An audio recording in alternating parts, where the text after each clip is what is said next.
তোর এই খাতা কি মোবাইল থেকে যায় কেন?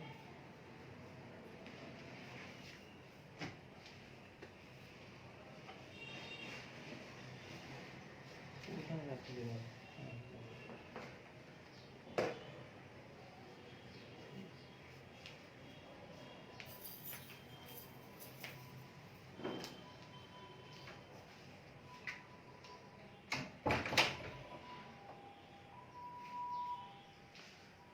আসসালামু আলাইকুম প্রিয় শিক্ষার্থীবৃন্দ, সবাইকে আজকে যারা আমাদের লাইভ ক্লাসে জয়েন করছো আমার পক্ষ থেকে আন্তরিক অভিনন্দন। তোমরা জানো যে আমরা আমাদের অপটিক্যাল আইসোমারিজম তথা ওআই এটা নিয়ে আলোচনা করতেছিলাম এবং সেক্ষেত্রে অপটিক্যাল আইসোমার কাকে বলে এবং অপটিক্যাল আইসোমারিজমের শ্রেণীবিভাগ এবং অপটিক্যাল আইসোমারিজমগুলো কিভাবে আমরা বুঝবো সেটা জানার জন্য শনাক্তকরণের জন্য আমরা আমাদের পোলারিমিটার যন্ত্রের বর্ণনা দিয়েছিলাম। তো প্রিয় শিক্ষার্থীবৃন্দ, আজকে আমরা এগুলোর ডিটেলসে যাব। এই পোলারিমিটার যন্ত্রের মধ্যে তোমার একটা যৌগ এবং সেই যৌগটা আমাদের আলোক সক্রিয়তা প্রদর্শন করে, এটা বোঝা যায় এবং এটা আমাদের আরো ভালো করে বোঝার জন্য আমাদেরকে আপেক্ষিক আবর্তন সম্পর্কে একটু জানতে হবে।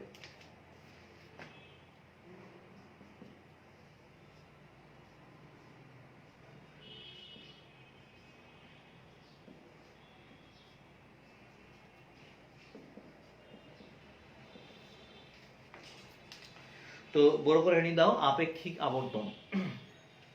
একটু ফার্স্ট লিখবা আপেক্ষিক আবর্তন। হয়েছে লেখা? লেখো পোলারিমিটার যন্ত্রের 1 ডেসিমিটার দৈর্ঘ্য বিশিষ্ট পোলারিমিটার যন্ত্রের 1 ডেসিমিটার দৈর্ঘ্য বিশিষ্ট পোলারিমিটার যন্ত্রের 1 ডেসিমিটার দৈর্ঘ্য বিশিষ্ট পোলারিমিটার নলের মধ্যে কোনো জৈব যৌগের 1 গ্রাম পার কিউবিক সেন্টিমিটার 1 গ্রাম পার কিউবিক সেন্টিমিটার লিখছো? কিউবিক সেন্টিমিটার দ্রবণ রেখে এর মধ্যে এক সমতলীয় আলো চালনা করলে পর্যবেক্ষিত বা পরিমাপকৃত, এবার লেখো পর্যবেক্ষিত অবলিক দিয়ে লেখো পরিমাপকৃত ঘূর্ণনকে আপেক্ষিক আবর্তন বলা হয়। প্রিয় শিক্ষার্থীবৃন্দ, তোমাদের মনে আছে যে আমরা আমাদের পোলারিমিটার যে যন্ত্র, এই যন্ত্রের মধ্যে একটা বিশেষ অংশ আছে যেটাকে পোলারিমিটার নল বলা হয়। আমরা এই পোলারিমিটার যে নল, এই নলের দৈর্ঘ্য হচ্ছে 1 ডেসিমিটার এবং এর মধ্যে আমরা যে জৈব যৌগটা আমাদের অপটিক্যাল অ্যাক্টিভ কিনা এবং এটা অপটিক্যালি সক্রিয় কিনা এটা বোঝানোর জন্য ওই জৈব যৌগ দ্রবণ নিব এর মধ্যে 1 গ্রাম পার হচ্ছে কিউবিক সেন্টিমিটার। মনে থাকবে কিউবিক সেন্টিমিটার, 1 গ্রাম পার কিউবিক সেন্টিমিটার, বা এখানে জিএম না লিখে শুধু জি লিখলে হয়, 1 গ্রাম পার কিউবিক সেন্টিমিটার। এই দ্রবণটা নেওয়ার পর আমরা একটা নির্দিষ্ট তাপমাত্রায় টি ডিগ্রি সেন্টিগ্রেড তাপমাত্রায় একটা নির্দিষ্ট তরঙ্গদৈর্ঘ্যের এক সমতলীয় আলোর মধ্যে চালনা করব। চালনা করলে যে পরিমাণ ঘূর্ণন এখান থেকে দেখা যাবে সেটাকেই বলতেছি আমরা আপেক্ষিক আবর্তন। এই ঘূর্ণনটা দেখার জন্য আমরা জানি এখানে আমাদের লেন্স বা অ্যানালাইজার থাকে। এই অ্যানালাইজারে সূচক তলের উপর বিভিন্ন অ্যাঙ্গেলে ঘুরতে পারে, এটা দেখে বলবো যে কত ডিগ্রি অ্যাঙ্গেলে ঘুরছে, এবং এটাকেই বলতেছি আমরা যে পর্যবেক্ষিত যে আবর্তন বা ঘূর্ণন, এটাকে বলতেছি আমরা আমাদের আপেক্ষিক আবর্তন। এই আপেক্ষিক আবর্তন দেখে আমরা বলতে পারবো যে আমাদের এই জৈব যৌগ এটা আমাদের অপটিক্যালি অ্যাক্টিভ কিনা, মানে আলোক সক্রিয় কিনা, এবং যদি অপটিক্যালি অ্যাক্টিভ হয় এবং এটা তাহলে তার নেচারটা কেমন, এটা কি আমাদের ডেক্সট্রো রোটেটরি নাকি লেভো রোটেটরি, এবং সঙ্গে সঙ্গে এটা আমাদের কত ডিগ্রি অ্যাঙ্গেলে ঘুরিয়েছে এই এক সমতলীয় আলোকে, এই এক সমতলীয় আলোর সাথে কি ধরনের ইন্টারাকশন হয়েছে সেটাও কিন্তু আমরা এখান থেকে বলে দিতে পারবো। এবং তার জন্য আমাদের এই আপেক্ষিক আবর্তন টপিকটা খুব ইম্পর্টেন্ট। দেখো, এই আপেক্ষিক আবর্তনকে আলফা দিয়ে প্রকাশ করা হয়। দেখো, আপেক্ষিক আবর্তনকে আলফা দ্বারা প্রকাশ করা হয়। দেখো, অতএব এই আলফার পরে দেখো এখানে একটা থার্ড ব্র্যাকেট ব্যবহার করতে হবে। থার্ড ব্র্যাকেট ব্যবহার করতে হবে, এখানে লিখতে হবে টি ডিগ্রি, এখানে লিখতে হবে ডি সমান সমান, দেখছো, এ বা হচ্ছে এল ইনটু সি। এই হলো পর্যবেক্ষিত বা আপেক্ষিক আবর্তন। একটা জৈব যৌগের জলীয় দ্রবণের অপটিক্যালি যদি অ্যাক্টিভ হয় তাহলে তার আপেক্ষিক আবর্তনের মান বের করার সূত্র হচ্ছে এটা। এই সূত্রের মাধ্যমে আমরা খুব সহজে বসাতে পারবো। প্রিয় শিক্ষার্থীবৃন্দ, এখানে সাইড নোট দাও, এখানে টি ডিগ্রি সমান সমান ডিগ্রি সেন্টিগ্রেড, দেখো ডিগ্রি সেন্টিগ্রেডের তাপমাত্রা বা সেন্টিগ্রেড স্কেলে তাপমাত্রা, তাপমাত্রা হয়েছে লেখা। ডি সমান সমান ব্যবহৃত এক সমতলীয় আলোর তরঙ্গদৈর্ঘ্য, লেখো ব্যবহৃত এক সমতলীয়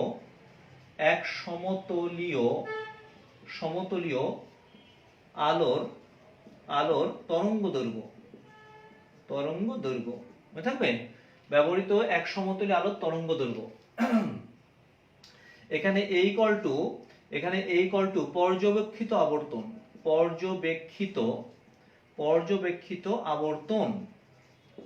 আবর্তন। এখানে এল সমান সমান পোলারিমিটার নলের দৈর্ঘ্য,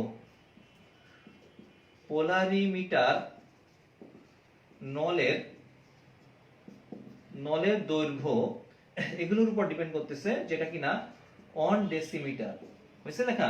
সি সমান সমান আমাদের ওই যে জৈব যৌগ নিয়েছি অর্থাৎ স্যাম্পেল, তার কনসেন্ট্রেশন। দেখো, নমুনা দ্রবণের ঘনমাত্রা। প্রিয় শিক্ষার্থীবৃন্দ, আমরা আমাদের এখান থেকে আপেক্ষিক আবর্তনের মানটাও কিন্তু আমরা বের করতে পারবো। তো প্রিয় শিক্ষার্থীবৃন্দ, আমরা একটা উদাহরণ লিখি, তার বুঝতে সহজ হবে। মনে করো আমরা এই ক্ষেত্রে দিলাম 20 ডিগ্রি সেন্টিগ্রেড তাপমাত্রায়, দেখো 20 ডিগ্রি সেন্টিগ্রেড তাপমাত্রায় সুক্রোজের আপেক্ষিক আবর্তন, সংক্ষেপে লিখলাম আপেক্ষিক আবর্তন প্লাস, দেখছো, আপেক্ষিক আবর্তন প্লাস 66.5 ডিগ্রি বলতে কি বোঝায়? 20 ডিগ্রি সেন্টিগ্রেড তাপমাত্রায় সুক্রোজের আপেক্ষিক আবর্তন প্লাস 66.5 ডিগ্রি বলতে কি বোঝায়?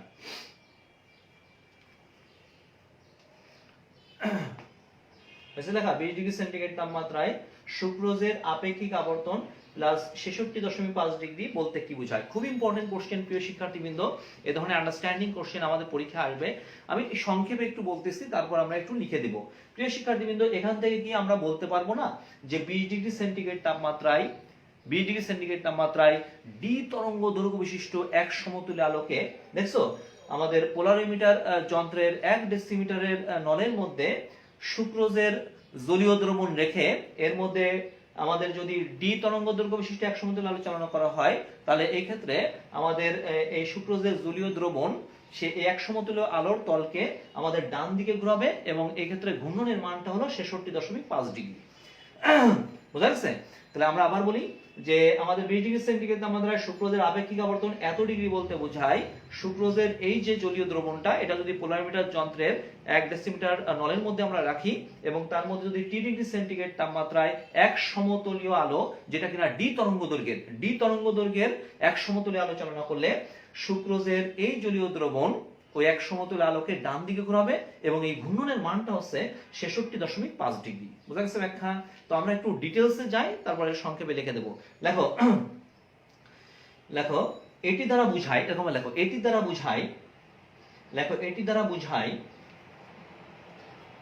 দ্বারা বুঝাই পোলারিমিটার যন্ত্রের 1 ডেসিমিটার দৈর্ঘ্য বিশিষ্ট নলের মধ্যে 1 ডেসিমিটার দৈর্ঘ্য বিশিষ্ট নলের মধ্যে সুক্রোজের দ্রবণ রেখে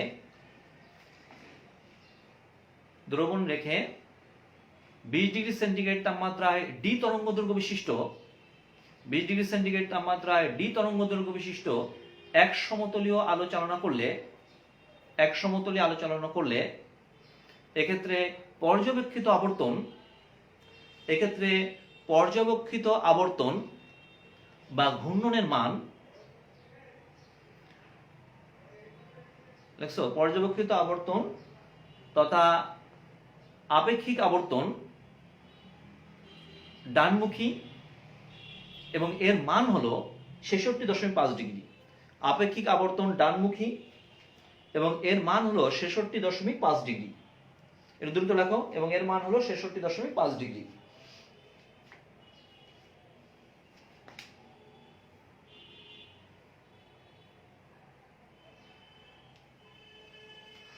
হয়েছে লেখা?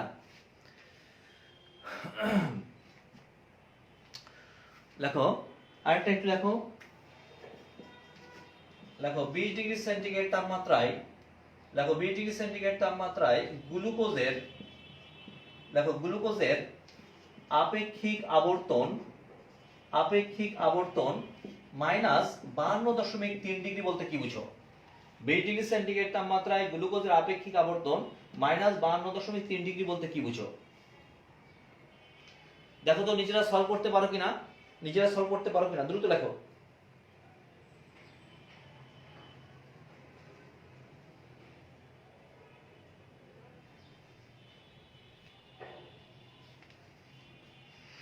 হয়েছে লেখা? তো প্রিয় শিক্ষার্থীবৃন্দ, সময় যেহেতু বেশি লাগবে এই জন্য আমরা দ্রুতই সলভ করে দিলাম। লেখো 20 ডিগ্রি সেন্টিগ্রেড তাপমাত্রায় ডি তরঙ্গ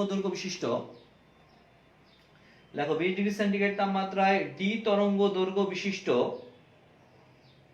এক সমতলীয় আলোতে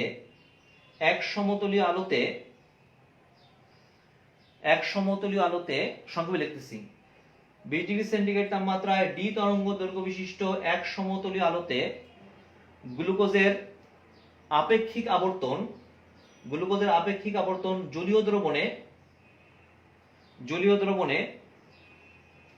দেখছো? জলীয়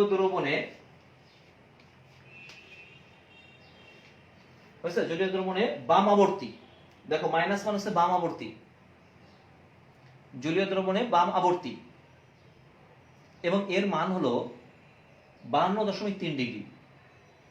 তো প্রিয় শিক্ষার্থীবৃন্দ, এটা হলো খুব সংক্ষেপে লিখে দিলাম।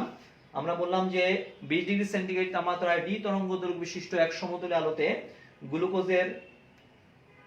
গ্লুকোজের আপেক্ষিক আবর্তন জলীয় দ্রবণে, কারণ গ্লুকোজের জলীয় দ্রবণটা নিবা, গ্লুকোজের জলীয় দ্রবণে বাম আবর্তী, মাইনাস থেকে দেখতেছো যে এটা হলো লেভোরোটেটরি, এক সমতল আলোকে বাম দিকে ঘোরাবে এবং এর মানটা হলো 52.3 ডিগ্রি।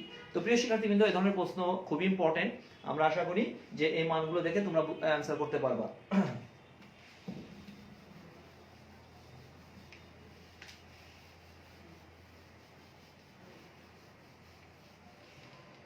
তো তো লক্ষ্য করো আমাদের এই যে যৌগটা আলোক সক্রিয় হবে কি হবে না এটা আমরা আসলে বুঝবো কিভাবে, যেমন জিআই প্রদর্শন করবে কিনা, জিওমেট্রিক্যাল আইসোমারিজম প্রদর্শন করবে কিনা, তার জন্য কিন্তু অনেক শর্ত লিখে দিয়েছিলাম। যে শর্তটা হলো সিএবি, ডাবল বন্ড সিএবি, অর্থাৎ বিশেষভাবে প্রতিস্থাপিত অ্যালকিন হতে হবে, আমাদের সাইক্লিক কম্পাউন্ডস হতে হবে যারা কিনা বিশেষভাবে প্রতিস্থাপিত, এরকম অনেক নিয়মকানুন লিখে দিয়েছিলাম। ঠিক তদ্রূপ কোন যৌগ অপটিক্যালি অ্যাক্টিভ কিনা এটা বোঝার জন্য আমাদের কয়েকটা শর্ত আছে। তার মধ্যে সবচেয়ে গুরুত্বপূর্ণ শর্ত হচ্ছে কাইরাল সেন্টার, কাইরাল কার্বন অথবা মলিকুলটাকে কাইরাল মলিকুল হতে হবে। তার মানে কাইরালিটি সম্পর্কে একটু জানতে হবে।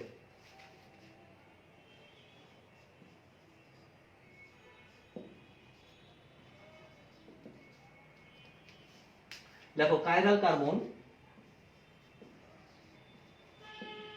বা কাইরাল অণু অথবা কাইরাল কেন্দ্র প্রিয় শিক্ষার্থীবৃন্দ দেখো একসঙ্গে অনেকগুলো টপিক, সবগুলো একই জিনিস, সেটা হলো কাইরাল কার্বন, কাইরাল অণু, কাইরাল কেন্দ্র। মনে রাখবা কোন অণু সেটা অপটিক্যালি অ্যাক্টিভ কিনা এটা জানতে হলে আমরা বলছি এই টপিকটা জানতে হবে, নাম হচ্ছে কাইরাল কার্বন। তো কাইরাল কার্বন কাকে বলে? নাম শুনে বুঝতে পারতেছো যে কার্বন সংশ্লিষ্ট। তো লক্ষ্য করো কাইরাল কার্বন হলো এমন একটা কার্বন যে কার্বনের তুমি জানো ভ্যালেন্সি জৈব যৌগের মধ্যে কার্বনের যোজনী 4 হয়। মনে আছে জৈব যৌগে কার্বনের যোজনী 4 হয়। তো কোন চতুষ্ফলকীয় কার্বনের 4টা যোজনী যদি 4টা ভিন্ন ভিন্ন পরমাণু অথবা গ্রুপ দ্বারা যুক্ত থাকে, যাদের যোজনীও কিন্তু এক, এরকম যদি ভিন্ন ভিন্ন পরমাণু অথবা মূলক দ্বারা যদি যুক্ত থাকে তখন সেই কার্বনটার নাম হচ্ছে কাইরাল কার্বন। মনে করো আমরা এমন একটা অণু লিখলাম, মনে করো CABDE, দেখছো এটা একটা অণু, দেখছো CABDE, এখানে ABDE এগুলো সব প্রতিস্থাপক যা কিনা কার্বনের হাইড্রোজেন গুলোকে প্রতিস্থাপন করে আমাদের এখানে যুক্ত হয়েছে। তাহলে এটা হচ্ছে আমাদের A, এটা হলো আমাদের B, এটা হলো আমাদের D, এটা হলো E। তো লক্ষ্য করো এই হলো সেই কার্বন যেটা কিনা তোমরা জানো যে আমাদের কার্বন যার যোজনী হচ্ছে 4। এই 4টা যোজনী ভিন্ন ভিন্ন পরমাণু বা গ্রুপ দ্বারা এখানে যুক্ত হয়েছে, তখন এই কার্বনটাকে আমরা বলতেছি কাইরাল কার্বন। আর এটা একটা অণু, এই জন্য নাম রাখা হয়েছে কাইরাল অণু। আর এই সেন্টারটার নাম হচ্ছে কাইরাল সেন্টার। কোন অণুকে আমাদের অপটিক্যাল আইসোমারিজম প্রদর্শন করতে হলে অথবা অপটিক্যালি অ্যাক্টিভ হতে হলে তার মধ্যে অবশ্যই এই কাইরাল কার্বন থাকা লাগবে। যদি কাইরাল কার্বন থাকে তাহলে যৌগটা কিন্তু আলোক সক্রিয়তা প্রদর্শন করে। তাহলে এই কাইরাল কার্বন গুলোকে সাথে স্টার চিহ্ন দিয়ে দেখানো হয়, এরকম স্টার চিহ্ন দিয়ে দেখানো হয়। হয়েছে লেখা? দেখো এটাকে এরকমও লেখা যায় প্রিয় শিক্ষার্থীবৃন্দ, বর্তমানে খুব দ্রুত আমরা ক্রস দিয়ে দেখাতে পারি। দেখো এটা হলো আমাদের A, এটা হলো B, এটা হলো D, এটা হলো E। তখন এই যে কার্বনটা দেখছো এইখানে যে ক্রস, এই ক্রসের যে জায়গাটা এটাই হলো কাইরাল কার্বন, এটাকে স্টার চিহ্ন দিতে হবে। ওই জায়গাটা স্টার চিহ্ন দেওয়ার মানে হচ্ছে ওখানে কাইরাল কার্বন আছে। বুঝা গেছে? বইতে দেখো সব স্টার চিহ্ন দিয়ে দেখা।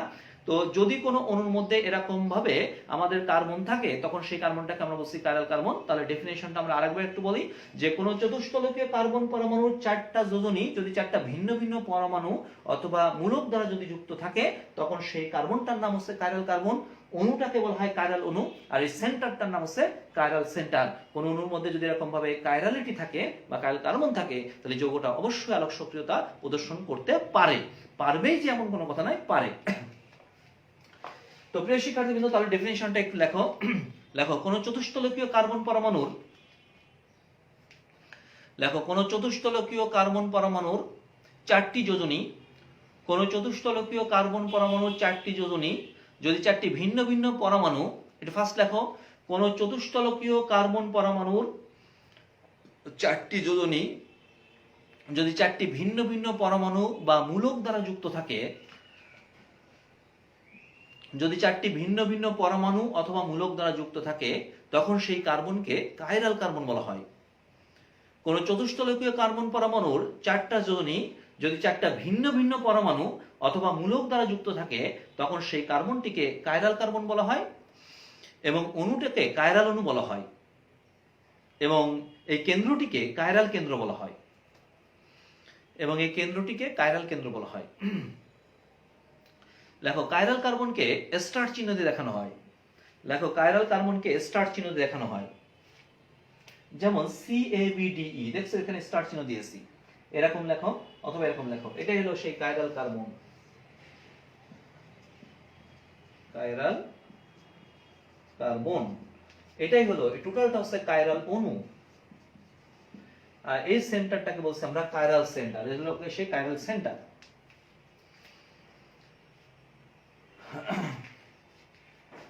সবাইকে লেখা হয়েছে প্রিয় শিক্ষার্থীবৃন্দ? লেখা হয়েছে? দেখো আমরা একটা উদাহরণ দিয়ে দেখাচ্ছি, এটা কি লেখা হয়েছে সবার? মুসলাম, দেখো আমরা একটা উদাহরণ দেই। দেখো বিউটানল 2, দেখছো বিউটানল 2 আমরা এর মধ্যে দেখতে চাই কাইরাল কার্বন আছে কিনা। তো প্রিয় শিক্ষার্থীবৃন্দ দেখো CH3 CHOH and CH2 CH3, দেখছো এটা হলো আমাদের সেই বিউটানল 2 সংকেত। দেখো 1 2 3 4, তাহলে হচ্ছে বিউটানল 2, দেখছো। তো এই যে যৌগটা লিখছি, এই যৌগটার মধ্যে কাইরাল কার্বন আছে কিনা দেখতে চাই। দেখো এই যে কার্বনটা দেখছো, এই যে কার্বনটা দেখো, এই কার্বনের দেখো তিনটা যোজনী একই রকমের পরমাণু হাইড্রোজেন দিয়ে যুক্ত, সুতরাং এটা কিন্তু কাইরাল কার্বন না। দেখো এই কার্বনটার দিকে তাকাও, এর তিনটা হাত বা তিনটা যোজনী একই রকমের হাইড্রোজেন দিয়ে যুক্ত, সুতরাং এটা কাইরাল কার্বন না। তুমি যদি এই কার্বনের দিকে তাকাও, দেখো এই কার্বনের দুইটা হাত একই রকমের পরমাণু হাইড্রোজেন দিয়ে যুক্ত। আমরা বলছিলাম যে ভিন্ন ভিন্ন পরমাণু অথবা র্যাডিকাল দ্বারা যুক্ত থাকতে হবে, তখন তার নাম কাইরাল কার্বন, সুতরাং এটা কিন্তু কাইরাল কার্বন না। তাহলে প্রিয় শিক্ষার্থীবৃন্দ আমি যদি এই কার্বনটার দিকে তাকাই, লক্ষ্য করে একটু এই কার্বনটার দিকে তাকাই, দেখো এই কার্বনের একটা হাতের সাথে মিথাইল মূলক যুক্ত, একটা হাতের সাথে আমাদের এইচ যুক্ত, একটা হাতের সাথে আমাদের ওইচ যুক্ত, একটা হাতের সাথে আমাদের ইথাইল মূলক যুক্ত।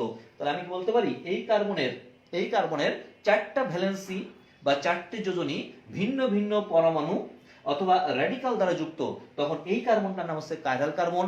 যেহেতু এটা কাইরাল কার্বন, সেহেতু আমরা প্রাথমিক ইনিশিয়াল ধারণা করতে পারি যেটা অবশ্যই হতে পারে, হবেই যেমন কোনো কথা নাই, তবে এটা সাধারণত আমাদের অপটিক্যালি অ্যাক্টিভ হতে পারে, হবেই যেমন কোনো কথা নাই, হওয়ার সম্ভাবনা 99%। তো প্রিয় শিক্ষার্থীবৃন্দ আমরা যদি এটাকে দেখাই, তাহলে দেখো আমরা এটাকে ক্রস দিয়ে দেখালাম, এই যে দেখো ক্রস দিয়ে দেখালাম। তাহলে দেখো এই একটা হাতের সাথে আমাদের যুক্ত আছে দেখো HOH, দেখো এই যে লিখলাম HOH, একটা হাতের সাথে যুক্ত আছে CH3, একটা হাতের সাথে দেখো লেখা আছে আমাদের ইথাইল মূলক C2H5। তুমি এটাকে ইচ্ছা করলে এরকম ভাবেও দেখাতে পারো প্রিয় শিক্ষার্থীবৃন্দ, এটা দ্বারা মিথাইল, দেখো এখানে আছে ইথাইল, এরকম ভাবে লিখতে পারো ET, দেখছো সংক্ষেপে এখানে লিখতে পারো H, এখানে লিখতে পারো OH, এখানে একটা স্টার চিহ্ন ব্যবহার করতে হবে, এখানে একটা স্টার চিহ্ন ব্যবহার করতে হবে। তো এই স্টার চিহ্ন দেওয়ার উদ্দেশ্য হচ্ছে কাইরাল কার্বন, এবং আমরা আমাদের এই মলিকুলটাকে আমরা এটাকে প্রকাশ করব, রিপ্রেজেন্ট করব আমরা ঠিক এইভাবে, অর্থাৎ এরকম স্টার চিহ্ন দিয়ে, দেখছো আমরা এটাকে এইভাবে প্রকাশ করব। এবং আমরা এখানে বুঝতে পারলাম এই স্টার চিহ্ন দ্বারা এটা হলো সেই কাইরাল কার্বন। এই Me দ্বারা মিথাইল মূলক বুঝাইছি, ET দ্বারা ইথাইল মূলক বুঝাইছি, আর H আর OH দ্বারা বুঝতে পারতেছো যে পরমাণু এবং OH মূলক। তো আশা করি প্রিয় শিক্ষার্থীবৃন্দ কাইরাল কার্বন কোনটা এবং কাইরাল অণু কোনটা, তাহলে এই যে অণুটা নাম হচ্ছে কাইরাল অণু, এবং এই যে সেন্টারটা দেখছো এটাকে বলতেছি আমরা কাইরাল সেন্টার, মনে রাখবে কাইরাল সেন্টার বা কাইরাল কেন্দ্র। তাহলে আপাতত বুঝলাম যে কাইরাল কার্বনটা কেমন।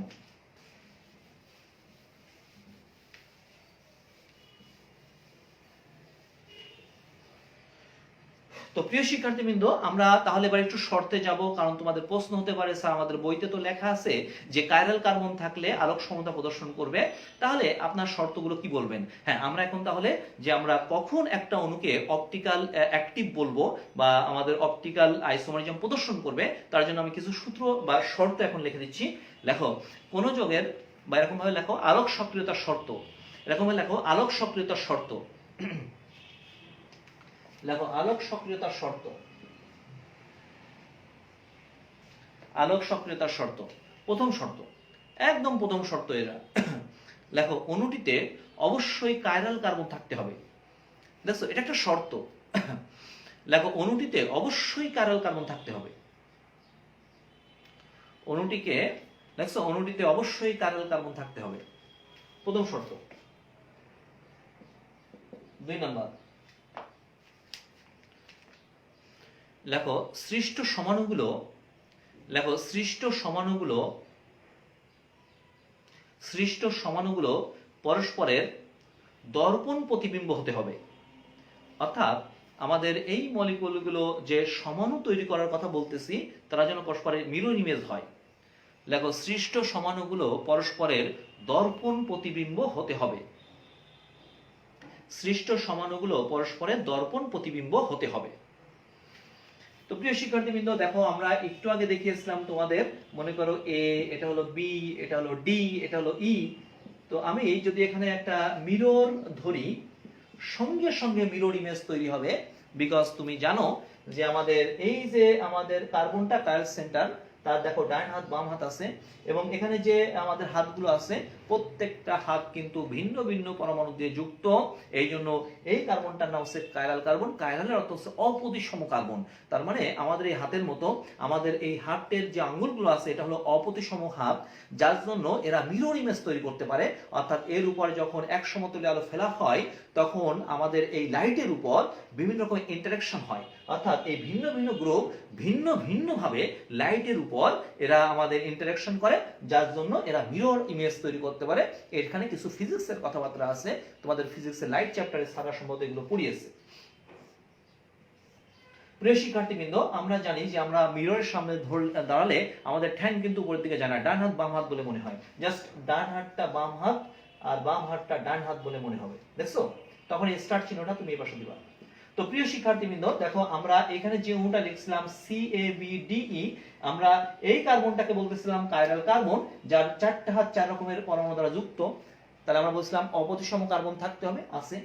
এবং এরা যে দুইটা কনফিগারেশন তৈরি করছে, অর্থাৎ যে সমন্বয় তৈরি করছে, তারা কিন্তু পরস্পরের দর্পণ প্রতিবিম্ব। দেখছো? পরস্পরের মিরর ইমেজ। এর দর্পণ প্রতিবিম্ব এটা, এর দর্পণ প্রতিবিম্ব এটা। যদি এরকম হয় তাহলেই শুধুমাত্র কিন্তু OI প্রদর্শন করবে, অর্থাৎ অপটিক্যাল আইসোমারিজম প্রদর্শন করবে তথা অপটিক্যালি অ্যাক্টিভ হবে। তো 2 নম্বর সূত্র বললাম। 3 নম্বর যে শর্তটা আছে, 3 নম্বর শর্তটা লেখো। লেখো এর একটি সমাণু, লেখো এর একটি সমাণুর কনফিগারেশন, লেখো এর একটি সমাণুর কনফিগারেশন অন্য সমাণুর কনফিগারেশনের উপর সমাপতিত হবে না। প্রিয় শিক্ষার্থীবৃন্দ, বইতে অনেক কঠিন শব্দ ইউজ করছে, আমি এখানে একটা সহজ শব্দ ইউজ করলাম। এখানে বইতে দেখবা লেখা আছে উপরে স্থাপনীয় হবে না, অসমাপতিত হবে, ইত্যাদি ইত্যাদি কথাবার্তা। আমরা দেখলাম যে সমাপতিত হবে না। লেখো এর একটি সমাণুর কনফিগারেশন অথবা একটি সমাণু, এরকম ভাবে লিখতে পারো। লেখো এর একটি সমাণু অন্য সমাণুর উপর সমাপতিত হবে না, সমাপতিত হবে না। প্রিয় শিক্ষার্থীবৃন্দ, এই জায়গাটা একটু ভালো করে বুঝতে হবে। কিন্তু আমরা বলছি যে আমাদের এই যে আমাদের সৃষ্ট সমাণু, এই সৃষ্ট সমাণু প্রথমে দর্পণ প্রতিবিম্ব হতে হবে। 3 নম্বর শর্ত হচ্ছে যে এর একটা সমাণু কনফিগারেশন, এটা একটা কনফিগারেশন, এটা একটা কনফিগারেশন, তুমি জানো এটা একটা সমাণু এবং কনফিগারেশন, এটা একটা সমাণু তার কনফিগারেশন এটা। তো আমরা বলছি এর একটা সমাণু আর একটা সমাণুর উপর সমাপতিত হবে না। বইতে বাংলা কথাগুলো অনেক কঠিন, উপর স্থাপনীয় হবে না, অসমপতিত হবে, ইত্যাদি কথা। আমরা এখানে বললাম সমাপতিত হবে না। এটা কেমন? তো প্রিয় শিক্ষার্থীবৃন্দ, একটু লক্ষ্য করো, এটা হলো আমার ডান হাত, এটা হলো আমাদের বাম হাত। এই ডান হাত যদি আমি মিররের সামনে ধরি, তা তুমি জানো যে এটা সঙ্গে সঙ্গে মিরর ইমেজ তৈরি করে, বাম হাত তৈরি হয়। এবার বলো আমি বাম হাতটা রেখে আমি যদি আমার ডান হাতটা এর উপর স্থাপিত করি, তো দেখো তো সমাপতিত, মানে আমাদের এই ডান হাতটা কি বাম হাতের উপর স্থাপিত হচ্ছে? হচ্ছে না, সঠিক জায়গায় স্থাপিত হচ্ছে না। দেখো আমাদের এই যে এটাকে কি বলে, কনিষ্ঠা, এই কনিষ্ঠা আঙ্গুল বৃদ্ধাঙ্গুলের উপর পড়ছে, এই বৃদ্ধাঙ্গুলের কনিষ্ঠাঙ্গুলের উপর পড়ছে। দেখছো? এবং ফলে এটা কিন্তু সম্পূর্ণভাবে এর উপর স্থাপিত হলো না, এই জন্য এটাকে বলছি সমাপতিত, সমাপতিত হবে না। তো প্রিয় শিক্ষার্থীবৃন্দ, তুমি যদি এটাকে ঠিক এখান থেকে টেনে উঠায় যদি এর উপর স্থাপন করো, তাহলে এটাকে জাস্ট এখান থেকে টেনে এর উপর স্থাপন করলাম। দেখো আমাদের এটাকে কি বলে, এটাকে কি বলে, এটাকে বলা হচ্ছে মধ্যমা, নাকি? তাহলে দেখো তো মধ্যমার উপর পড়লো, এবং আমাদের দেখো আমাদের এই তর্জনী আঙ্গুলটা পড়তেছে আমাদের, এটাকে কি বলে, অনামিকার উপর পড়লো। দেখছো? আর এর অনামিকা পড়তেছে এই তর্জনীর উপর। যাই হোক, এগুলো বাংলা কথাবার্তা, বাংলা সাহিত্যের কথাবার্তা।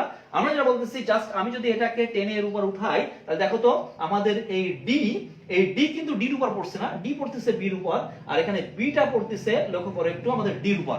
তার মানে কি এই কনফিগারেশনের উপর পুরোপুরি সমাপতিত হচ্ছে না। এই সমাপতিত যদি না হয় তাহলে শুধুমাত্র অপটিক্যাল আইসোমারিজম প্রদর্শন করবে, দ্যাট মিন্স অপটিক্যালি অ্যাক্টিভ হবে। তাহলে অনেকগুলো শর্তের কথা বললাম, 3 নাম্বার এখনো শেষ হয়নি। এ সমস্ত কিছু থাকতে পারে, তারপরেও যে অপটিক্যাল অ্যাক্টিভ হবে এমন কোনো কথা নাই। 4 নাম্বার, লেখো অণুটির মধ্যে কোনো প্রকারের প্রতিসাম্য উপাদান থাকা চলবে না। লেখো অণুটির মধ্যে কোনো প্রকারের প্রতিসাম্য উপাদান থাকা চলবে না।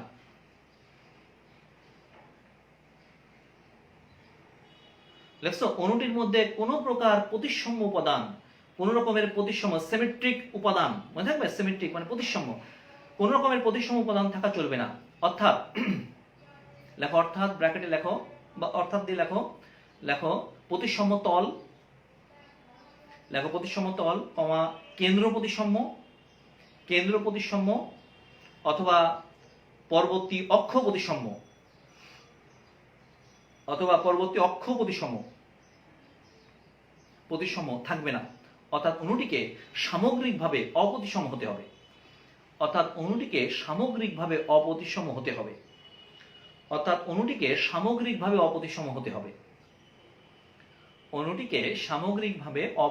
হতে হবে। সবাইকে লেখা হয়েছে। প্রিয় শিক্ষার্থীবৃন্দ, এই লাস্ট শর্তটাই হচ্ছে সবচেয়ে গুরুত্বপূর্ণ। আমরা বলছি যে একটা অণুর মধ্যে শুধু কাইরাল কার্বন থাকলে হবে না, অর্থাৎ একটা অণুর মধ্যে শুধু অপ্রতিসম কার্বন থাকলেই হবে না, এর মধ্যে কোনো রকমের সিমেট্রিক কোনো উপাদান থাকা চলবে না। অর্থাৎ এর মধ্যে আমাদের কি বলে প্লেন অফ সিমেট্রি অর্থাৎ প্রতিসম তল, তারপরে হচ্ছে আমাদের সেন্ট্রাল সিমেট্রি কেন্দ্র প্রতিসম, অথবা অল্টারনেটিং এক্সিস অফ সিমেট্রি অর্থাৎ পরবর্তী অক্ষ প্রতিসম, এই ধরনের কোনো রকম প্রতিসম উপাদান থাকবে না। তাহলে এখানে কতগুলো নতুন টপিক চলে আসছে প্রিয় শিক্ষার্থীবৃন্দ। একটা হচ্ছে প্লেন অফ সিমেট্রি প্রতিসম তল, একটা হচ্ছে সেন্ট্রাল সিমেট্রি অর্থাৎ কেন্দ্র প্রতিসম, একটা হচ্ছে অল্টারনেটিং এক্সিস অফ সিমেট্রি অর্থাৎ পরবর্তী অক্ষ প্রতিসম। তো এগুলো নিয়ে আমরা যেহেতু এগুলো আমাদের জাস্ট বেসিক, এগুলো আমরা একটু পরে আলোচনা করছি, কারণ এগুলো এখন আলোচনা করতে গেলে একটার মধ্যে একটা কঠিন হয়ে যাবে। এই জন্য মূল বিষয়গুলো আলোচনা করার পর ওইগুলো আমরা একটু পরে ব্যাখ্যা করতেছি। তারপরে আমরা একটু বুঝাই দিচ্ছি, লক্ষ্য করে একটু। তো আমরা বলছি যে এরকম ধরনের কোন প্রতিসম উপাদান যদি না থাকে, অর্থাৎ ওটা যদি সামগ্রিকভাবে অপ্রতিসম হয়, তাহলেই শুধুমাত্র আমাদের অপটিক্যাল অ্যাক্টিভ হবে এবং অপটিক্যাল আইসোমারিজম প্রদর্শন করবে। তো প্রিয় শিক্ষার্থীবৃন্দ, মনে করো CABDE এন্ড CABDE, লক্ষ্য করো, দেখো এটা একটা অণু, এই অণুটার মধ্যে দুইটা কাইরাল সেন্টার আছে, দুইটা কাইরাল কার্বন আছে। এবার তুমি একটু লক্ষ্য করো, তো এই অণুটাকে আমরা প্রকাশ করছি, দেখো এই কার্বন এই অণুটাকে আমরা প্রকাশ করলাম। দেখো এখানে স্টার্ট চিহ্ন দিলাম, এখানে আমরা স্টার্ট চিহ্ন দিলাম। তো এই CAB, দেখছো, সরি আমরা একটু ইটা বাদ দিলাম, শিক্ষার্থীবৃন্দ ইটা বাদ দিলাম। তিনটা করে হাত লিখলাম। দেখো এই যে CABD, দেখছো এই যে CABD, দেখছো A B and D। খুব ভালো করে বোঝো প্রিয় শিক্ষার্থীবৃন্দ, তোমাদের বলছিলাম যে তোমাদের লিখে দিয়েছি যে আমাদের প্রথমে অপ্রতিসম কার্বন বা কাইরাল কার্বন থাকতে হবে। এর মধ্যে একটা না দুইটা কাইরাল কার্বন আছে। দেখো এই কার্বনের একটা হাতের সাথে A, একটা হাতের সাথে B, একটা হাতের সাথে D, আর একটা হাতের সাথে এই টোটালটা যুক্ত। তাহলে আমি বলতে পারি এই কার্বনের চারটা হাত, চার রকমের পরমাণু বা গ্রুপ দ্বারা যুক্ত। এর একটা হাতের সাথে A যুক্ত, এর সাথে B মিল নাই, B এর সাথে D মিল নাই, অথবা এই কার্বনের এই যে হাত, এই হাতের সাথে সম্পূর্ণ এই অংশটা সম্পূর্ণ আলাদা। সুতরাং এটা কাইরাল কার্বন বা কাইরাল সেন্টার। সিমিলারলি এই কার্বনের দেখো একটা হাতের সাথে আমাদের A যুক্ত, B যুক্ত, D যুক্ত, আর একটা হাতের সাথে যুক্ত। সুতরাং এই কার্বনের চারটা হাত চার রকমের গ্রুপ দ্বারা যুক্ত। সুতরাং আমরা বলতে পারি এটা একটা আমাদের অপ্রতিসম কার্বন। তাহলে দেখছো এর মধ্যে কাইরাল কার্বন আছে। তাহলে প্রথম শর্ত মানলো। এরপরে বলা হচ্ছে যে আমাদের এই যে যৌগটা আমরা লিখছি, দেখছো এই যে যৌগটা লিখছি, এই যৌগটার মধ্যে শুধু অপ্রতিসম কার্বন থাকলেই হবে না, এর মধ্যে কোনো রকমের প্রতিসম উপাদান থাকা চলবে না। তো প্রতিসম উপাদান বিভিন্ন রকমের হতে পারে। যেমন আমরা একটা প্রতিসম উপাদানের কথা তোমাদের বলতেছি, তার নাম হচ্ছে প্লেন অফ সিমেট্রি, মানে প্রতিসম তল। প্রিয় শিক্ষার্থীবৃন্দ, তুমি দেখো তো এই বরাবর একটা তল চিন্তা করো, দেখছো যেমন আমাদের মানব দেহ দ্বিপার্শ্বীয় প্রতিসম। দেখছো আমাদের মানব দেহ জীববিজ্ঞানে পড়ে আসছে এই সমস্ত। আমাদের মানব দেহ দ্বিপার্শ্বীয় প্রতিসম। দেখছো আমাদের দেখো দুইটা হাত, ডান হাত বাম হাত, দুইটা চোখ, দেখছো। তাহলে আমাদের দুইটা ঠ্যাং, তাহলে আমাদের দেখো দ্বিপার্শ্বীয় প্রতিসম। তো প্রিয় শিক্ষার্থীবৃন্দ, দেখো আমাদের এই যে অণুটা দেখছি, এই অণুটাকে ঠিক এখান থেকে যদি আমরা একটা তল চিন্তা করি, এটাকে বলতেছি আমরা আমাদের সেই আমাদের প্লেন অফ সিমেট্রি অর্থাৎ প্রতিসম তল। তাহলে দেখো দুইটা অংশ ব্যাপ্ত হয়েছে, দেখো সিমিলারলি দুইটা অংশ ব্যাপ্ত হয়ে গেছে। এবং তুমি যদি এখানে একটা মিরর ধরো, প্রিয় শিক্ষার্থীবৃন্দ, তুমি যদি এখানে একটা মিরর ধরো, তখন দেখবা এই একটা অংশ, এই মিররের উপরের অংশ যেটা দেখছো, এই অর্ধাংশের দর্পণ প্রতিবিম্ব। দেখছো এটা দর্পণ প্রতিবিম্ব, কিন্তু এটা লক্ষ্য করো একটু, এটা ডান হাত, দেখছো মিরর ধরার সঙ্গে সঙ্গে এই ডান হাতটা বাম হাত হয়ে গেছে। আর এই বাম হাতটা দেখো আমাদের ডান হাতটা এখানে বাম হাত হয়ে গেছে। দেখছো প্রিয় শিক্ষার্থীবৃন্দ, তাহলে আমি কি বলতে পারি যে এই অণুটা সামগ্রিকভাবে কিন্তু অপ্রতিসম না, এটা একটা প্রতিসম অণু। তার মানে কাইরাল কার্বন আছে কিন্তু এর মধ্যে প্রতিসম উপাদান আছে। এই প্রতিসম উপাদান থাকার কারণে এই অণুটা কিন্তু অপটিক্যালি ইনঅ্যাক্টিভ এবং এটা অপটিক্যাল আইসোমারিজম প্রদর্শন করবে না। তাহলে তোমরাই বলো কোন অণুর আমাদের আলোক সক্রিয়তা প্রদর্শনের প্রধান শর্ত হচ্ছে আমাদের অপ্রতিসম্যতা হতে হবে, অর্থাৎ কোনো রকম প্রতিসম উপাদান থাকা চলবে না। অপ্রতিসম কার্বন না, অপ্রতিসম্য উপাদান, অর্থাৎ কোনো রকম ভাবে প্রতিসম্য উপাদান যেন মধ্যে না থাকে, অণুটিকে সামগ্রিকভাবে অপ্রতিসম হতে হবে। অর্থাৎ অণুর অপ্রতিসমতাই হচ্ছে আমাদের আলোক সক্রিয়তার মূল কারণ। আশা করি প্রিয় শিক্ষার্থীবৃন্দ তোমরা ব্যাপারটা বুঝতে পারছো যে কার্বন কার্বন থাকলেই হবে না, অণুটিকে সামগ্রিকভাবে অপ্রতিসম হতে হবে। এটা কিন্তু প্রতিসম্য তল, প্রতিসাম্য তল। তো যাই হোক, এগুলো নিয়ে আমরা একটু পরে ডিটেলসে যাচ্ছি। আমরা এখানে সংক্ষেপে কিছু বৈশিষ্ট্য লিখে দিলাম, মানে শর্ত লিখে দিলাম যে অণুটার আলোক সক্রিয়তার জন্য কি কি শর্ত লাগবে। যেমন ভাবে জিআই প্রদর্শনের জন্য শর্ত লিখে দিয়েছিলাম, ঠিক তদ্রূপ এখানে 4টে শর্ত লিখে দিলাম। তাদের প্রধান শর্ত হচ্ছে কার্বন কার্বন, এবং 4 নম্বর যে শর্তটা আছে সামগ্রিকভাবে অপ্রতিসম হতে হবে। কার্বন কার্বন থাকলেই যে হবে এমন কোনো কথা নেই, কার্বন কার্বন থাকার সাথে সাথে অণুটিকে অপ্রতিসম হওয়া লাগবে, তারপর অণুটা আমাদের ও আই প্রদর্শন করবে, অর্থাৎ অপটিক্যাল আইসোমারিজম প্রদর্শন করবে। লেখা এখানে লিখছো অপটিক্যালি ইনঅ্যাক্টিভ, লিখছো অপটিক্যালি ইনঅ্যাক্টিভ, লেখো সামগ্রিক, এখানে লিখছো সামগ্রিক অপ্রতিসম না।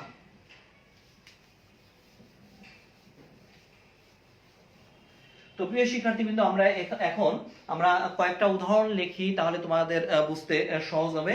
আমরা এখানে একটা উদাহরণ লিখলাম, দেখো 2 অ্যামিনো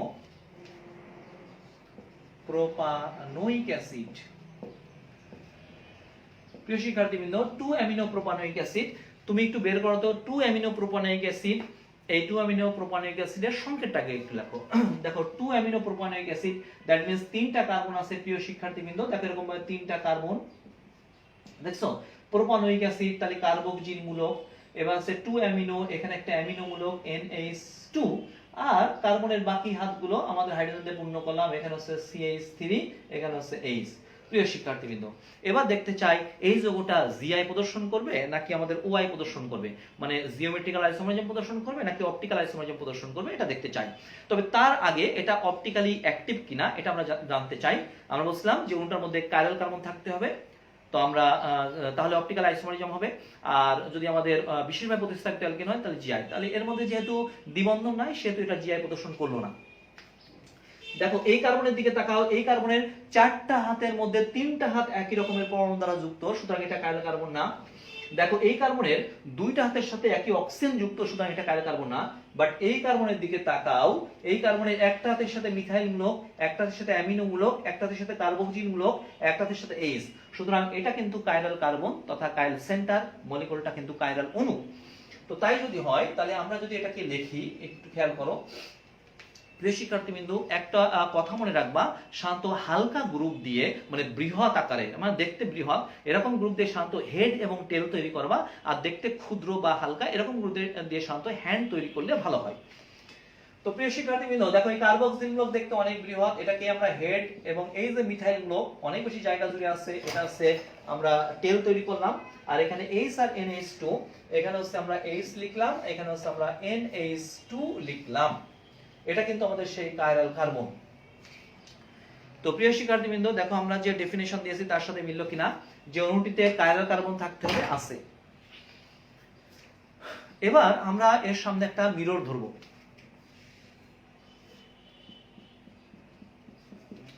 মিরর ধরলে এই কার্বনের 4টা হাতের সাথে 4 রকমের গ্রুপ যুক্ত থাকার কারণে এটা আমাদের এই লাইটের উপর বিভিন্ন রকমের ইন্টারঅ্যাকশন করতে পারে, যার জন্য 2 রকমের কনফিগারেশন আসে, অর্থাৎ ডান হাত বাম হাত বলে মনে হয়।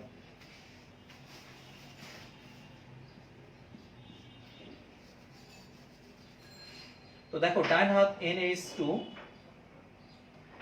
এই বাম হাতটা ডান হাত বলে মনে হলো, আর এখানে কার্বক্সিল মূলক, এখানে তুমি লিখতে পারো অথবা এটাকে ঘুরায়ও লিখতে পারো, এরকম লিখতে পারো, তোমাদের বইতে যেটা যেভাবে আছে লিখবা, এরকম লেখা যায়, অথবা এগুলো না চেঞ্জ করলেও সমস্যা নেই, যদি চেঞ্জ না করতে চাও তাও সমস্যা নেই, সরাসরি এরকম লিখতে পারো, কোনো সমস্যা নেই।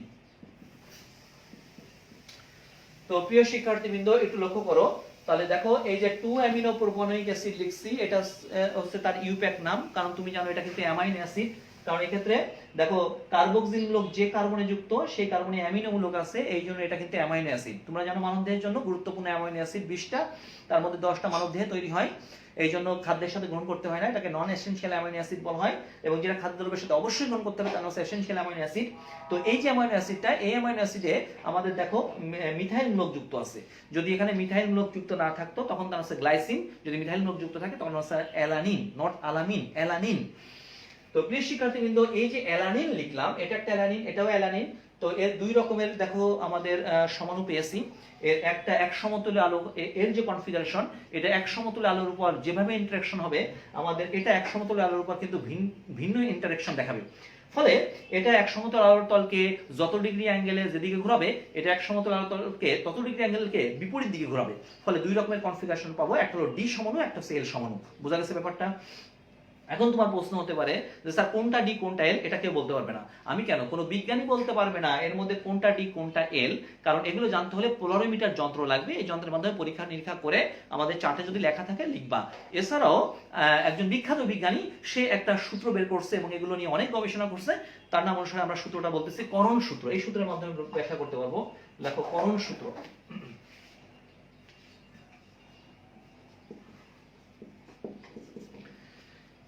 লেখো এই সূত্র অনুসারে, লেখো করণ সূত্র, একটু ফাস্ট লেখো করণ সূত্র। লেখো এই সূত্র অনুসারে অ্যামাইনো অ্যাসিডে কার্বক্সিল মূলকের সাপেক্ষে, লেখো এই সূত্র অনুসারে অ্যামাইনো অ্যাসিডে কার্বক্সিল মূলকের সাপেক্ষে, লেখো এই সূত্র অনুসারে অ্যামাইনো অ্যাসিডে কার্বক্সিল মূলকের সাপেক্ষে অ্যামিনো মূলক যদি ডান দিকে থাকে, অ্যামিনো মূলক মনোনিস মূলক যদি ডান দিকে থাকে তখন সেটি ডি সমাণু, তখন সে ডি সমাণু। লেখো এই সূত্র অনুসারে অ্যামাইনো অ্যাসিডে কার্বক্সিল মূলকের সাপেক্ষে অ্যামিনো মূলক ডান পাশে থাকলে তখন তাকে ডি সমাণু, ডি সমাণু। অথবা দর্শকের দিকে ডান পাশে থাকলে, দর্শক মানে হচ্ছে তুমি, তুমি যে যখন লিখবা তার ডান পাশে থাকলে তখন সেটাকে ডি সমাণু হয়েছে লেখা। ডি সমান, ডি আবার দুই রকম হতে পারে কিন্তু, একটা হলো বড় হাতের ডি, এটা হলো ছোট হাতের ডি। এই বড় হাতের ডি দ্বারা কনফিগারেশন বোঝায়, আর এই ছোট হাতের ডি দ্বারা শান্ত আলোক সক্রিয়তা বোঝায়। তো প্রিয় শিক্ষার্থীবৃন্দ, যেহেতু এটা অ্যামাইনো অ্যাসিড এবং এই কার্বক্সিল মূলকের সাপেক্ষে অ্যামিনো মূলকটা ডান পাশে আছে, তো বিজ্ঞানীরা পোলারোমিটার যন্ত্রের মাধ্যমে পরীক্ষা করে দেখছে যে এটা এক সমতুল্য আলোর তলকে ডান দিকে ঘোরায়। বুঝা গেছে? এই জন্য এটাকে আমরা বলতেছি ডি অ্যামাইনো অ্যাসিড।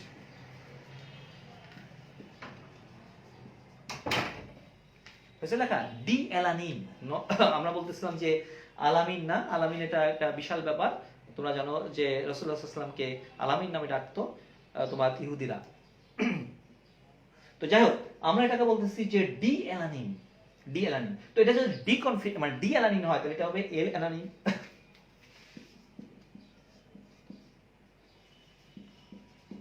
এল অ্যালানিন, বুঝছো? তার মানে এটা হলো ডি সমাণু, এটা সেল সমাণু। প্রিয় শিক্ষার্থীবৃন্দ, পরীক্ষার সময় যদি অজানা কিছু দেই তাহলে কিন্তু এখানে নিচে লেখা যাবে না ডি আর এল।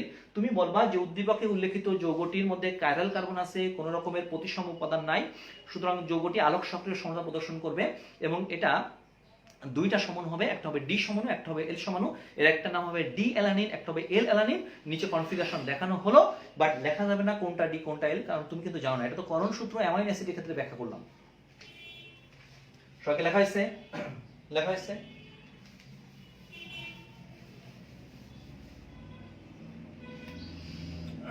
সবাইকে লেখা হয়েছে এটা? তো প্রিয় শিক্ষার্থীবৃন্দ, দেখো আমরা যদি এটা দিই,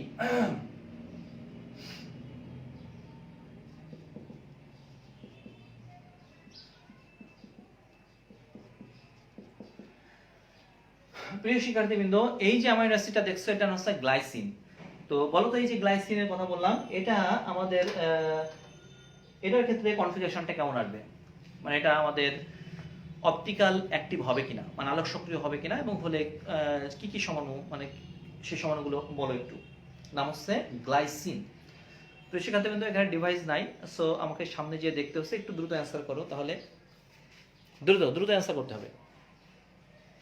এই যে যৌগটা লিখছি নাম হচ্ছে গ্লাইসিন, এই গ্লাইসিন যৌগটা আলোক সমানুতা কিনা।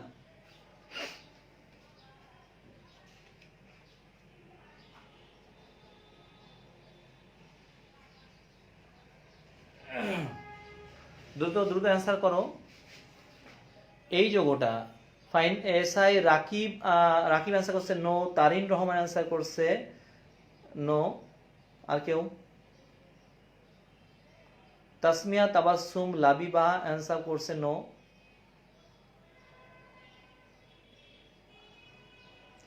মাহাদি শাওন অ্যান্সার করছে নো। ফাইন। তো প্রিয় শিক্ষার্থীবৃন্দ, আসলে এটা অপটিক্যালি অ্যাক্টিভ না, অপটিক্যালি ইনঅ্যাক্টিভ, বিকজ তুমি জানো এখানে কোনো কাইরাল কার্বন নাই। এই কার্বনের দুটো হাতের সাথে একই রকমের অক্সিজেন দ্বারা যুক্ত, সুতরাং এটা কাইরাল কার্বন না। এই কার্বনের সাথে দেখো দুটো হাইড্রোজেন যুক্ত আছে, সুতরাং আমাদের অ্যামাইনো অ্যাসিডের প্রথম যে অ্যামাইনো অ্যাসিডটা লিখলাম অর্থাৎ গ্লাইসিন, এই গ্লাইসিন অ্যামাইনো অ্যাসিডটা কিন্তু আলোক সক্রিয় না, আলোক নিষ্ক্রিয়। বুঝা গেছে? আলোক সক্রিয় প্রদর্শন করে না, কারণ এর মধ্যে একই রকমের পর্ণ যুক্ত, সুতরাং এটা আলোক সক্রিয় না। তো এরকম ধরনের অবজেক্টিভ যদি আসে তাহলে পারবা কিনা? অবশ্যই পারা উচিত।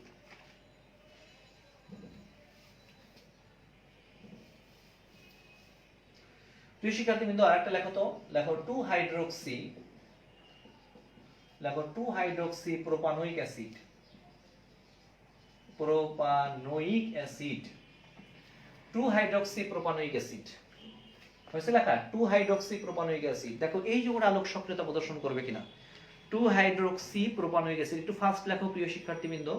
2 হাইড্রোক্সি প্রোপানোয়িক অ্যাসিড। যোগটার সংকেত হলো CH3CHOH and COOH। দেখছো? 2 হাইড্রোক্সি প্রোপানোয়িক অ্যাসিড, এটা হলো তার ইউপ্যাক নাম। আর যদি আমরা আমাদের ট্রেড নেম ইউজ করি অথবা আমরা যদি আমাদের সেই কমন নেম ইউজ করি, নাম হচ্ছে ল্যাকটিক অ্যাসিড। দেখছো? Lactic acid, lactic acid. তো লক্ষ্য করো, দেখো এই কার্বনটা কাইরাল কার্বন না, কারণ এখানে 3টা হাতের সাথে হাইড্রোজেন।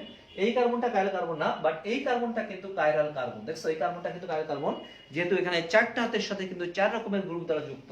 তাহলে আমরা লিখলাম এই সেই টার্গেট কার্বন। এই কার্বনের 4টা হাত আছে, একটা হাতের সাথে দেখো আমরা কার্বক্সিল মূলক লিখলাম, একটা হাতের সাথে আমাদের মিথাইল মূলক লিখলাম, একটা হাতের সাথে এইচ লিখলাম, একটা হাতের সাথে ওএইচ লিখলাম। এটা কিন্তু কাইরাল কার্বন। কেউ যদি এরকম ভাবে ক্রস দিয়ে লেখো তাহলে এখানে স্টার চিহ্ন ইউজ করতে হবে। বুঝা গেছে? স্টার চিহ্ন ইউজ করতে হবে। তাহলে এটা হলো আমাদের সেই কাইরাল কার্বন। এবার এখানে যদি আমরা দর্পণ ধরি তাহলে মিরর ইমেজ তৈরি হবে। তো দেখো এখানে ওএইচ ডান হাত, এর বাম হাত বলে মনে হবে, এই বাম হাতটা ডান হাত বলে মনে হবে। আর এই কার্বক্সিল মূলক তুমি এরকমও লিখতে পারো অথবা এখানে এটাকে ঘুরায়ও দিতে পারো। প্রিয় শিক্ষার্থীবৃন্দ, তোমাদের অধিকাংশ বইতে এরকম ঘুরায় লিখছে, কোনো সমস্যা নেই। এরকম ঘুরায় লিখতে পারো, কোনো সমস্যা নেই। CH3 স্টার চিহ্ন দিয়ে লিখলাম। লক্ষ্য করো একটু। তো প্রিয় শিক্ষার্থীবৃন্দ, দেখো আমাদের উদ্দীপকে যে ল্যাকটিক অ্যাসিড যৌগটা লিখছি, এই যৌগটার মধ্যে কাইরাল কার্বন আছে এবং এর মধ্যে কোনো প্রতিসম উপাদান না থাকার কারণে যৌগটা আমাদের আলোক সক্রিয়, এবং যৌগটা আলোক সক্রিয় সমতা প্রদর্শন করবে দুইটা। এর একটা হবে ডি সমাণু, একটা হবে এল সমাণু, বিকজ এর একটা সমাণু এক সমতলে আলোর তলকে ডান দিকে ঘোরাবে যত ডিগ্রি অ্যাঙ্গেলে, আর একটা সমাণু এক সমতল আলোর তলকে তত ডিগ্রি অ্যাঙ্গেলে বাম দিকে ঘোরাবে। এই জন্য এখানে আমরা দুইটা সমাণু পাবো, একটা হলো ডি সমাণু, একটা হচ্ছে এল সমাণু। তবে যেহেতু এই যে কার্বক্সিল মূলক দেখছো, অধিকাংশ ক্ষেত্রে দেখা যায় এই কার্বক্সিল মূলকের সাপেক্ষে ওএইচ মূলকটা ডান পাশে থাকলে তখন তার হচ্ছে ডি সমাণু হয়। তারপর এটা হচ্ছে D lactic acid, lactic acid. এটা তখন এল ল্যাকটিক অ্যাসিড, ল্যাকটিক অ্যাসিড। তুমি যদি জানা থাকে ঘূর্ণনের মানটা লিখতে পারো +2.24 ডিগ্রি, এটা হচ্ছে -2.24 ডিগ্রি। প্রিয় শিক্ষার্থীবৃন্দ, দেখো এটা হচ্ছে +2.24 ডিগ্রি, এটা হচ্ছে -2.24 ডিগ্রি। দেখছো? তাহলে এই প্লাস দ্বারা বোঝাচ্ছে এই যে ডি ল্যাকটিক অ্যাসিড অর্থাৎ এই যে কনফিগারেশনটা, এটা ডানাবর্ত, মানে এই যৌগটা জলীয় দ্রবণে এক সমতল আলো চালনা করলে ওই এক সমতল আলো তলকে ডান দিকে ঘোরাবে এত ডিগ্রি অ্যাঙ্গেলে। অপরদিকে এই কনফিগারেশনটা এক সমতল আলোর তলকে আমাদের এত ডিগ্রি অ্যাঙ্গেলে ঘোরাবে, তবে বাম দিকে। এই জন্য এটা হলো ডি সমাণু, এটা হচ্ছে এল সমাণু। বুঝা গেছে? তো আশা করি প্রিয় শিক্ষার্থীবৃন্দ, তোমরা আমাদের সেই কাইরাল কার্বন কি, কাইরাল অণু কি এবং কোন যৌগে আলোক সক্রিয়তা, এবং তোমাদের আলোক প্রশ্ন হতে পারে স্যার কয়টা সমাণু হবে, কয়টা আলোক সক্রিয় সমাণু হবে, হ্যাঁ সেগুলোও পড়াবো আমরা আস্তে আস্তে অগ্রসর হচ্ছি।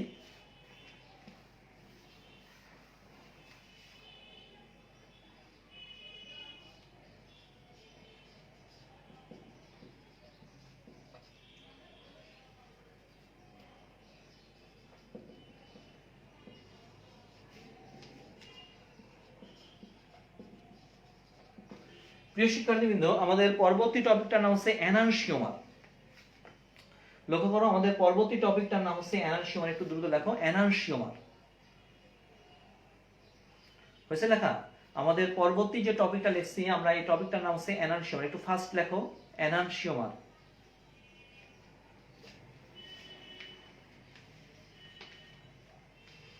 হয়েছে লেখা? এর অপর হচ্ছে অ্যান্টিমার। এর অপর হচ্ছে অ্যান্টিমার। খুব ভালো করে বুঝবা, আগে বুঝো তারপর লিখবা। প্রিয় শিক্ষার্থীবৃন্দ, আমাদের টপিকটার নাম হচ্ছে এনানসিওমার, এর অপর হচ্ছে অ্যান্টিমার, অ্যান্টিপডও বলা হয়। দেখো এই যে যৌগটা লিখছি, এই যৌগটার সাধারণ সংকেত হচ্ছে এরকম CH3 CHOH and COOH। দেখছো? তাহলে এই যৌগটার মধ্যে কাইরাল কার্বন আছে, এই কাইরাল কার্বন আছে এবং ওটা সামগ্রিকভাবে আমাদের অপ্রতিসম। ফলে এর দুইটা কনফিগারেশন আমরা এখানে লিখছি, লক্ষ্য করো একটু। দেখো দুইটা কনফিগারেশন লিখছি। তো দেখো তো এই কনফিগারেশন এবং এই কনফিগারেশন পরস্পরের কিন্তু দর্পণ প্রতিবিম্ব। এই কনফিগারেশনের পরস্পরের দর্পণ প্রতিবিম্ব।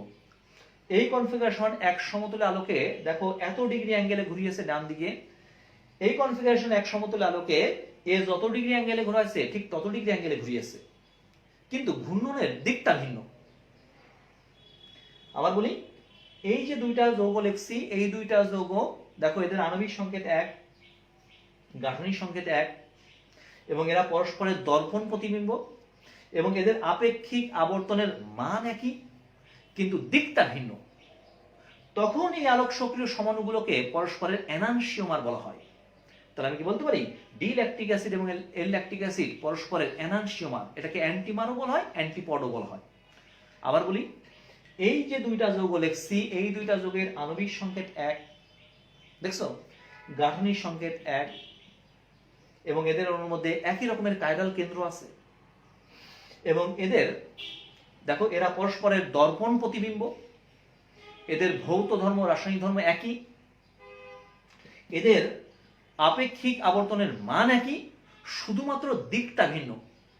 তাহলে আমি কি বলতে পারি যে দুটি আলোক সক্রিয় সমাণু যারা কিনা পরস্পরের দর্পণ প্রতিবিম্ব, যাদের ঘূর্ণনের মান একই থাকবে কিন্তু শুধুমাত্র দিকটা ভিন্ন থাকবে, তাদেরকে পরস্পরের এনানসিওমার বলা হবে। ক্লিয়ার সবাই? তাহলে ডেফিনিশনটা একটু লেখো। লেখো এনানসিওমার, দুটি আলোক সক্রিয়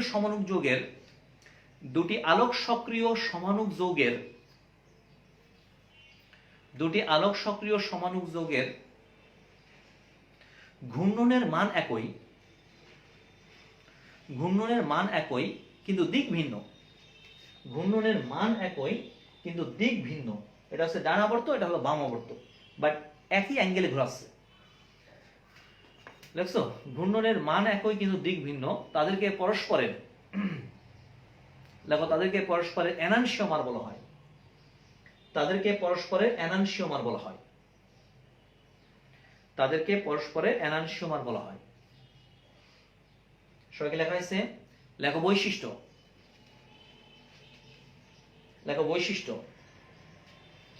লেখো এদের আণবিক সংকেত ও গাঠনিক সংকেত একই। এদের আণবিক সংকেত এবং গাঠনিক সংকেত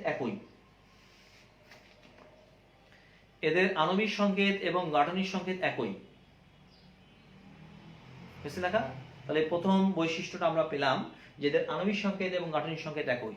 2 নম্বর লেখো এরা পরস্পরের দর্পণ প্রতিবিম্ব। লেখো এরা পরস্পরের দর্পণ প্রতিবিম্ব। 3 নম্বর দিয়ে লেখো এদের ভৌত ও রাসায়নিক ধর্ম একই। অর্থাৎ এদের ভৌত ও রাসায়নিক ধর্ম একই রকম।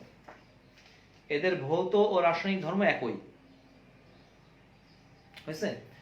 এদের আপেক্ষিক আবর্তনের মান একই। 5 নম্বর বৈশিষ্ট্য লেখো শুধুমাত্র আবর্তনের দিক ভিন্ন।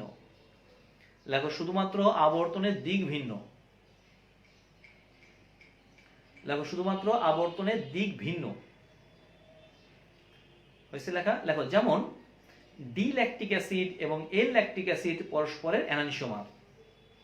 দেখো যেমন ডি ল্যাকটিক অ্যাসিড এবং এল ল্যাকটিক অ্যাসিড পরস্পরের এনানসিওমার। দেখো যেমন ডি ল্যাকটিক অ্যাসিড এবং এল ল্যাকটিক অ্যাসিড পরস্পরের এনানসিওমার। তাহলে এই দুইটাকে পরস্পরে আমরা বলবো এনানসিওমার। মনে থাকবে? হয়েছে লেখা?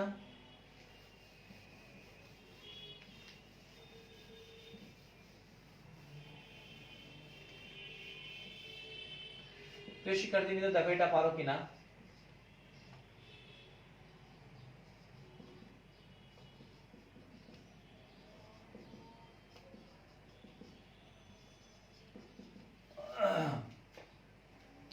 দেখো এই যৌগটা পড়ো কিনা,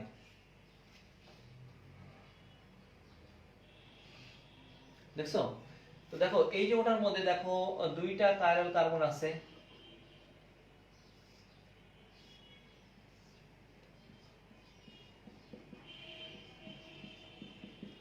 এবং এখানে এইচ আর ওইস আছে, তাহলে এখানে এইচ, এখানে ওইস, এখানে ওইস লিখলাম, এখানে এইচ লিখলাম।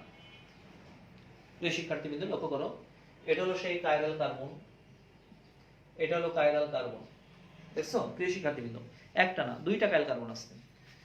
তাহলে প্রথমে আছে এর মধ্যে কাইরাল কার্বন আছে এবং এর মধ্যে দেখতে চাই প্রতিসম কোনো উপাদান আছে কিনা। দেখো আমরা যদি এখান থেকে বিভক্ত করি,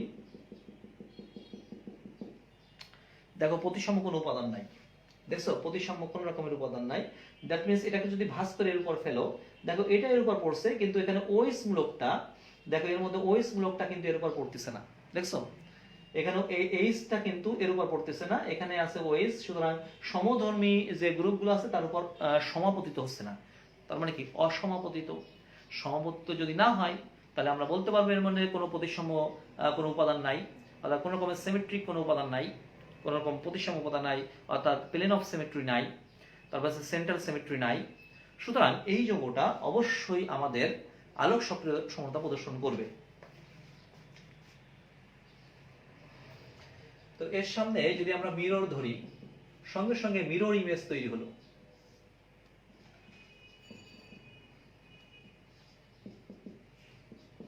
মিরর ইমেজ তৈরি হলো, দেখো। প্রিয় শিক্ষার্থীবৃন্দ এটা হলো আমাদের D tartaric acid, tartaric acid. তাহলে এটা হচ্ছে এল টার্টারিক অ্যাসিড, টার্টারিক অ্যাসিড। তো একটু লক্ষ্য করো প্রিয় শিক্ষার্থীবৃন্দ, এটা হলো আমাদের ডি টার্টারিক অ্যাসিড, এটা হচ্ছে আমাদের এল টার্টারিক অ্যাসিড। তো খুব ভালো করে বুঝবা। দেখো তো এই দুইটা যৌগের আণবিক সংকেত এক, গাঠনিক সংকেত এক, এরা পরস্পরের দর্পণ প্রতিবিম্ব, দেখছো? এদের ঘূর্ণনের মান একই। মনে করো এটা আমাদের সামথিং, মনে করো 2 ডিগ্রি অ্যাঙ্গেলে ঘোরাইছে ডান দিকে, এটা ঘোরাচ্ছে আমাদের 2 ডিগ্রি অ্যাঙ্গেলে বাম দিকে, তাহলে এদের ঘূর্ণনের মান এক, কিন্তু দিকটা কি একই রকম বলো তো? না, এটা ডান দিকে ঘোরাচ্ছে, এটা বাম দিকে ঘোরাচ্ছে। এটা যদি 2 ডিগ্রি অ্যাঙ্গেলে ঘোরাই ডান দিকে, এটা 2 ডিগ্রি অ্যাঙ্গেলে বাম দিকে ঘোরাচ্ছে। তার মানে কি মানটা এক, শুধু দিকটা ভিন্ন। তখন এদেরকে পরস্পরে বলতেছি আমরা এনানসিওমার। আশা করি প্রিয় শিক্ষার্থীবৃন্দ এখানে যদি আমি কনফিগারেশন 1 বলি, এখানে যদি কনফিগারেশন 2 বলি, তাহলে আমরা বলতে পারি উদ্দীপকে উল্লেখিত যে দুইটা কনফিগারেশন আছে এরা পরস্পরের, অর্থাৎ 1 নম্বর এবং 2 নম্বর কনফিগারেশন পরস্পরের এনানসিওমার, মানে এর সাপেক্ষে এ পরস্পরের এনানসিওমার। ওই যে বলেছো আইসোটোপ, একটা সাপেক্ষে একটা পরস্পর আইসোটোপ বলে, ঠিক তদ্রূপ এদেরকে পরস্পরের এনানসিওমার বলা হয় বা অ্যান্টিমার বলা হয়। আশা করি প্রিয় শিক্ষার্থীবৃন্দ এনানসিওমার বুঝছো। তাহলে আমরা কি বলতে পারি এনানসিওমার কিন্তু আলোক সক্রিয়, এনানসিওমার গুলো কিন্তু আলোক সক্রিয়, দর্পণ প্রতিবিম্ব, ভৌত রাসায়নিক ধর্ম একই রকম, ঘূর্ণনের মান একই রকম, শুধু দিকটা ভিন্ন। বোঝা যাবে? তো যাই হোক প্রিয় শিক্ষার্থীবৃন্দ আমরা আজকে এই পর্যন্ত আলোচনা করলাম। নেক্সট দিন আমরা এগুলো নিয়ে আরো ডিটেলসে যাব। সে পর্যন্ত সবাই ভালো থাকো, সবাইকে অসংখ্য ধন্যবাদ।